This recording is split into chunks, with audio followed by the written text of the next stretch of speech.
তো বন্ধুরা, আমি প্রত্যেক দিনই মিঠিজোড়া গল্পের পাশাপাশি আমি আমার ডেইলি লাইফস্টাইল ব্লগ শেয়ার করি। প্লিজ আমার ভিডিওগুলো দেখে আমার পাশে থাকবে। আজকেরও আবার মিঠিজোড়ার নতুন আপডেট নিয়ে তোমাদের সামনে হাজির হয়ে গেছি। আজকের মিঠিজোড়া ধারাবাহিকের নতুন আপডেটে দেখা যাচ্ছে যে মেয়ে জন্মানো মাত্রই সবাই মিলে অবয়া বলতে শুরু করে দিল, আর সেই মেয়েই আজকে অনির্বাণকে নতুন জীবন দান করলো। যে মুহূর্তে অনির্বাণের সঙ্গে হাজার লড়াই করার পরও ডক্টররা হার মেনে নিল, আর তখনই অনির্বাণ পরকালে চলে গেল। ঠিক তখনই ওটি থেকে বেরিয়ে এসে রাইয়ের সামনে ডক্টর বলতে থাকে, দেখুন ম্যাডাম, আপনার হাজবেন্ডকে কোনো মতেই আমরা বাঁচাতে পারলাম না। অনেকক্ষণ আমরা লড়াই করেছি, কিন্তু তা সত্ত্বেও পারলাম না। আর তার থেকে বড় কথা, উনি অনেকটা সময় ধরে কিন্তু রাস্তার ধারে পড়েছিল এই রক্তাক্ত অবস্থায়। তখনও যদি ওনাকে কেউ এখানে নিয়ে আসতো, তাহলে হয়তো ওনাকে কিছু সময় হলেও আমরা লড়াই করতাম ওনার জীবনটা নিয়ে। যে সময় কিনা ওনাকে এখানে নিয়ে আসা হয়েছিল, তখন অনেকটা রক্তক্ষরণ হয়ে গিয়েছিল, তাই উনি কিন্তু অনেকটাই মৃত্যুর কোলে ঢলে পড়েছিল। এই কারণে আমরা কিন্তু ওনাকে বাঁচাতে পারলাম না। ওনাকে নিয়ে আসার সঙ্গে সঙ্গে আমরা যে আশার আলোটা দেখতে পেয়েছিলাম, ওনাকে ওটিতে নিয়ে যাওয়ার সঙ্গে সঙ্গে সেই আশার আলোটাও নিভে যায়। ওনার প্রেসার থেকে শুরু করে সবকিছু ফল্ট হয়ে যায়। অন্যদিকে রাই কান্নায় ভেঙে পড়ে আর বলতে থাকে, না, এটা আমি কিছুতেই বিশ্বাস করি না যে অনির্বাণ আমাদেরকে ছেড়ে চলে গেছে।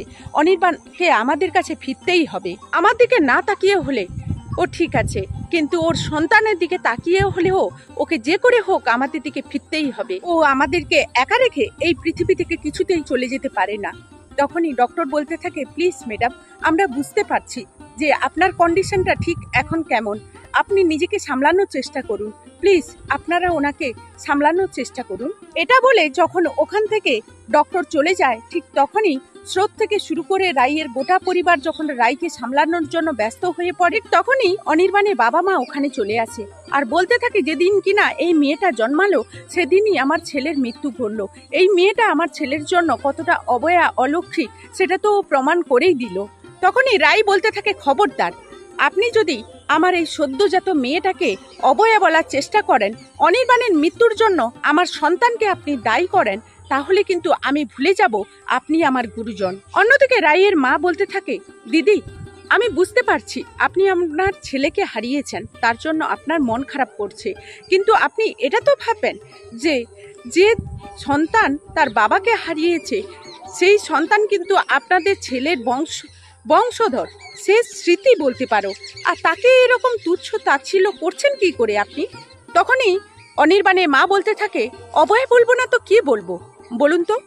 যেই মেয়েটা আসা মাত্রই নিজের বাবাকে গিলে ফেললো, সেই যেমন মা তেমন তার সন্তান, সেটা আজকের এই ছোট মেয়েটা প্রমাণ করে দিল। তখনই ওটি থেকে যখন অনির্বাণকে বের করালো, ঠিক তখনই রাই কান্নায় ভেঙে পড়ে আর বলতে থাকে, অনির্বাণ, তুমি এইভাবে আমাকে ছেড়ে চলে যেতে পারো না। আমার সন্তানকে, আমার এই সদ্যজাত সন্তানকে তুমি অবয়া প্রমাণ করে চলে যেতে পারো না কিছুতেই। এর জবাব তোমাকে দিতে হবে অনির্বাণ। তুমি আমাদেরকে এখান থেকে কিছুতেই ছেড়ে যেতে পারো না। ঠিক সেই মুহূর্তে রাই কান্নায় ভেঙে পড়ে, তার সঙ্গে সঙ্গে রাইয়ের মেয়েও খুব কান্না করতে থাকে, আর তখনই অনির্বাণ জেগে ওঠে। তো বন্ধুরা, এই ছিল মিঠিজোড়া ধারাবাহিকের নতুন আপডেট। আবারও নতুন আপডেট নিয়ে খুব তাড়াতাড়ি তোমাদের সামনে হাজির হয়ে যাব।